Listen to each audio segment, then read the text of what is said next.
This situation clearly shows what happens when confidence meets the reality of a courtroom. At first glance, it seems straightforward. Someone chooses to represent themselves instead of hiring a lawyer. But in real life, that choice can seriously affect how a case turns out. Here's what many people don't realize. The moment you give up your right to an attorney, you're expected to handle the case like a trained professional. That includes knowing court procedures, filing paperwork correctly, meeting strict deadlines, and following rules that lawyers spend years learning. In this case, the defendant is confident. He believes he has enough knowledge, experience, and even a history of helping others. But the judge quickly challenges that belief, asking tough questions, pointing out practical difficulties, and making it clear just how risky it is to go alone. And this is where it becomes more than just knowledge. It's about actually applying that knowledge under pressure. Understanding something is one thing. Proving it in court is another. So the real question is he truly prepared to stand on his own, or is he stepping into something he doesn't fully understand? Keep watching, because this one decision will influence everything that happens next. Mr. Patterson. Judge, we have Mr. Pelosa at the seat. All right. I'll call State of Kansas versus Gary Michael Pelosa. Case numbers 26CR25 and 26MR19. And actually, that's an extradition issue. So we'll take up 26CR25 initially, and depending on how that gets resolved, then we'll proceed on to the extradition. So if counsel would state their appearances, please. Gary Gear on behalf of the state. Your Honor, Darren Patterson appear on behalf of Gary Pelosa. Mr. Pelosa does appear from the Butler County Detention Facility. Judge, I do have an announcement to make. I have met with Mr. Pelosa. We've discussed his case. During that discussion, he did make it clear he wanted to represent himself rather than have counsel. We discussed that at length, as well as he has then thought about it longer overnight. So we've had a breakout room. We've discussed it again here today. And I can tell the court he does wish to represent himself and not have counsel. So based upon that, Judge, I'm asking the court to allow me withdraw. Okay, Mr. Pelosa, is that accurate? Yes, sir. I didn't know we weren't going to be in court today. I have motions here that I don't know how to get into court because the jail don't have mailing envelopes. I thought I was going to be in court so I can give it to your clerk. And I'm going to need to ask to push this maybe forward so I can find a way to get it into the court. Well, Mr. Pelosa, what you're discussing is one of the complications of representing yourself. What's your educational background, sir? I've got high school and two years of broadcasting school, and I graduated broadcasting school. So I had 14 years of school. And I had 2 years of business law. All right. Why a person has a right to represent themselves. However, it is generally not considered to be a wise decision for most.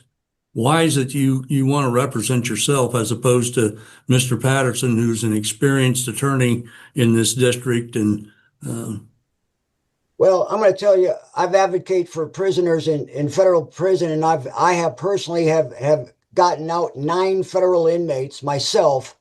Also, in conjunction. Well, generally, that's when somebody that's advocating for them, it's because they are a federal inmate of themselves. Is that correct? For you? No. It's okay. Not correct for me. Proceed. So I'm just asking if I can get some time forward to get these documents into the court record. Well, what's your experience in regards to filing motions and so forth? I have a lot of experience in it, sir. What is the nature of your motions at this juncture? A notice in demand. It's really a notice in demand. For? I got evidence to bring forward, and no one's able to see. I mean, I was I wasn't even stopped. I was walking, but they said the Okay. registration. Well, hold on. I don't want to get into arguing anything. Right. So Now, do you understand, what, sometimes what I've done and other judges do is allow a person to represent themselves, but also have standby counsel available. Would you be receptive to that procedure? no, sir.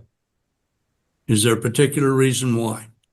Right, because we haven't established the court's jurisdiction just yet. Sir, I'm one of the people, and I am the I am the beneficiary for the defendant. You're a corporate judge, and that's a corporate attorney, and I'm one of the private people of this country. So I want to represent myself. All right. Mr. Pelosa, are you going to be requesting a trial to a jury? Yes, I will. Is that one of your written motions that you have? No.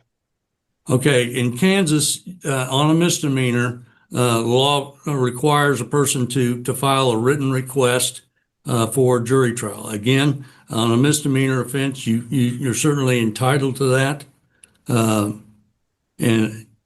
But we set some earlier, and it looks like, well, we've got the next jury trial date is going to be February 25th. Are you going to be available and ready to go by that date? That's just a couple of weeks away, sir. Well, I want discovery. I want the video of the officer's cam, and that's evidence in itself. Well, and I understand that, and a certain amount of discovery is appropriate. Again, it's a lot easier with counsel, but sir, if you're okay, I'm going to set this matter for trial. The next date after February 28th is going to be in April, April the 8th at 9. So you could end up, remaining in jail for a good period of time. Is why I'm bringing these things up. okay, I'm still challenging the court's jurisdiction. I can challenge jurisdiction at any time. I mean, sir, let me ask you this question. Are you a member of the bar in good standing? I've been a practicing judge for the last over 5 years, sir, and yes. Okay, is the prosecutor a member of the bar in good standing? Okay, I'm not going to go playing your games here, sir. Well, we have a conflict of interest. Sir, I'm going to set this matter down for hearings. Sarah, excuse me, Jen, does Judge Webster, what's her next motions date? Are you asking about a Monday misdemeanor control or a bench trial? No, I'm not sure how she breaks that up. You tell me, I don't know the nature of all of his motions or how long that'll take, but it wouldn't be able to go on the expedited docket. And Judge Webster would usually hear those on a Wednesday afternoon. That's when she has evidentiary type hearings. Okay. Jen, can you look on that and see when she has next available?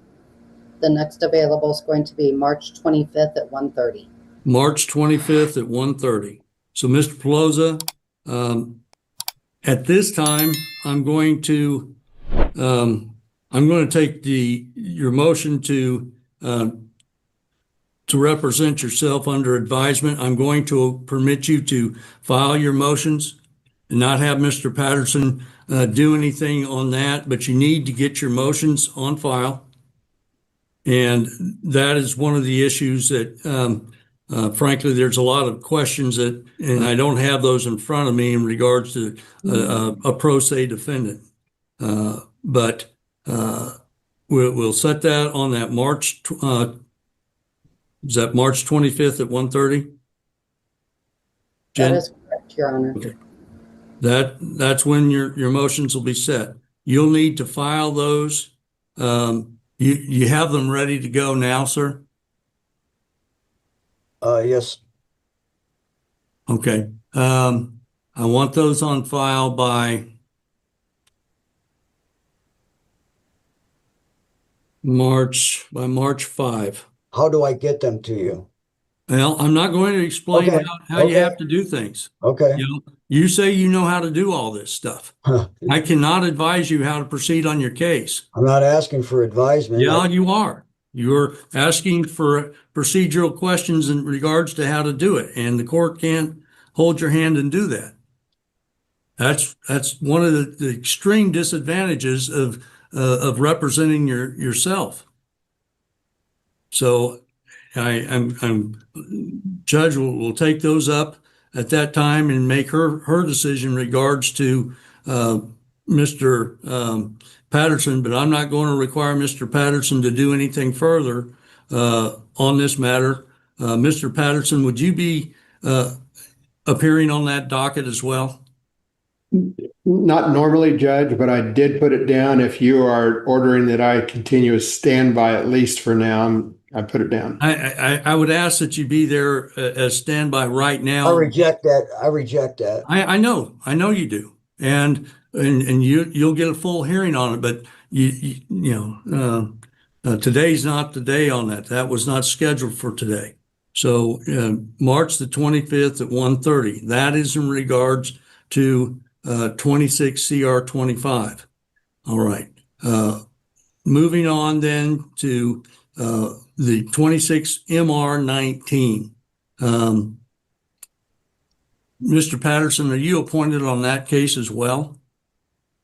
Because it is misdemeanor charges in Missouri, then yes, it does fall on my contract. But again, I've discussed that with him, and he has the same position on that too. Is that correct, Mr. Pelosa? Yes, sir. You'll need to file your motions and things on that. We'll set it for March 25th at 1:30 as well. So I'm going to, Mr.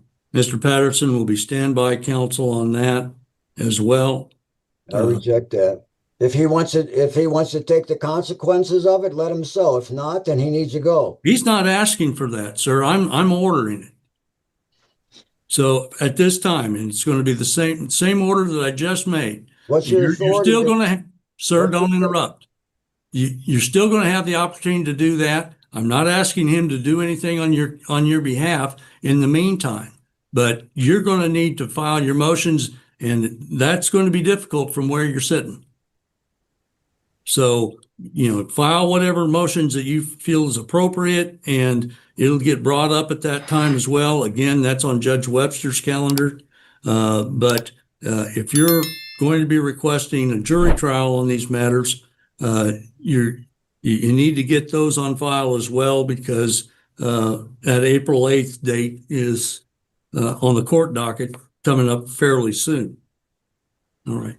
Is there any other issues that we need to discuss concerning either of these cases for Mr. Pelosa? Mr. Regier? Your Honor, if the court is continuing the bonds in both these matters, the state has nothing further. Mr. Pelosa, anything further? Not at this point. All right. I'm going to continue the bond status as they currently are. Mr. Pelosa, if you do make bond, you are ordered to appear before the court on that March 25th date at 1:30. You're to be there at the courthouse. If it's a Zoom hearing, then they'll do it through court security, but you are to be present at that time. Do you understand? What if I'm in another county extradited and I'm still in jail? So that's another matter. I said if you were released, if you've made bond on your various cases, then and are released, that's the order. If you're in custody, typically these matters you take care of the local matters here that you're charged with, and deal with that, and then before a person is extradited. But so that's going to make a complication for you, perhaps, but that's your choice. So if I may ask, the 26 CR 25 case, what is the 26 MR 19 case? That's the extradition case. Okay. All right. It appears that on the 26 case, The bond is set at 10,000 cash or surety. So that'll continue to be the bond with the conditions that I just noted. Anything further concerning Mr. Pelosa? Not from the state, Your Honor. Very well. These matters are adjourned. Mr. Pelosa can be returned to lockup. Thank you. And looking back, this case turned into a clear reality check. The defendant was confident he could manage everything on his own. But when it came time to actually handle the process, problems showed up right away. He struggled with basic procedures, filing documents incorrectly, not knowing how to submit motions from jail, and even asking the judge for help the court isn't allowed to give. That's the key point here. When you choose to represent yourself, the court cannot guide you through the process. The judge has to stay neutral. That means no advice, no help, and no special treatment. Even though the defendant objected, the judge assigned standby counsel, not to step in, but as a safety measure. And honestly, the case was already showing signs of trouble before it even reached trial. So here's something to think about. Should people always have the right to represent themselves, even if it puts them at a disadvantage? Or should courts step in more when it's clear things might go wrong? If this case made you think, share your opinion and stay tuned for more real courtroom stories like this.